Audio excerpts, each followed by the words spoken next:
And going in depth tonight, the Human Rights Campaign says there's been at least 32 transgender and non-conforming people killed this year. And next week, advocates nationwide will recognize the lives lost. Now, that day is called Transgender Remembrance Day. And it's also about paying tribute to those in the Upstate. Fox Carolina's Arthur Mondale joins us live in studio with how you can participate. Tori and Justin, advocates say there's disturbing and equally underreported numbers impacting the lives of the trans community. It's a reality that's not as openly discussed that some people like Joe know all too well. You can say 36-year-old Joe knows a lot about basketball and living life on defense. It's taught me how to see people. Joe played basketball all his life. It even put him through college. I wouldn't have gone to college.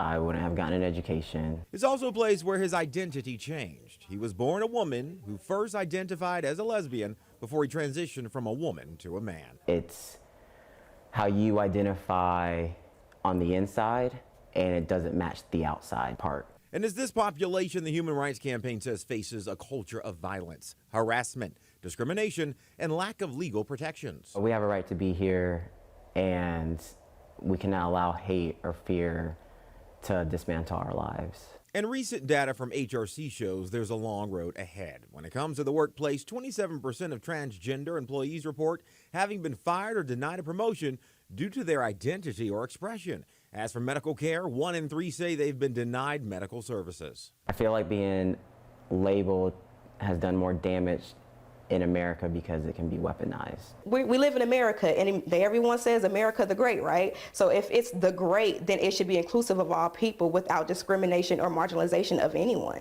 Kiona Prude is with Pride Link, a nonprofit that offers affirming resources to the LGBTQ+ community. They are often victimized, brutalized, ignored, and misrepresented, especially in the South. Prude is referring to other HRC data that shows of the 300 deaths since 2013, 4 out of 5 were people of color, like Marquisha Lawrence, fatally shot in Greenville on November 4th, 2021. So to put these people out in the forefront, which is changing the climate, is changing the environment, which people are so afraid of change. Which is why on Monday a vigil will be held in honor of Marquisha and others during a Transgender Day of Remembrance candlelight vigil on USC Upstate's campus.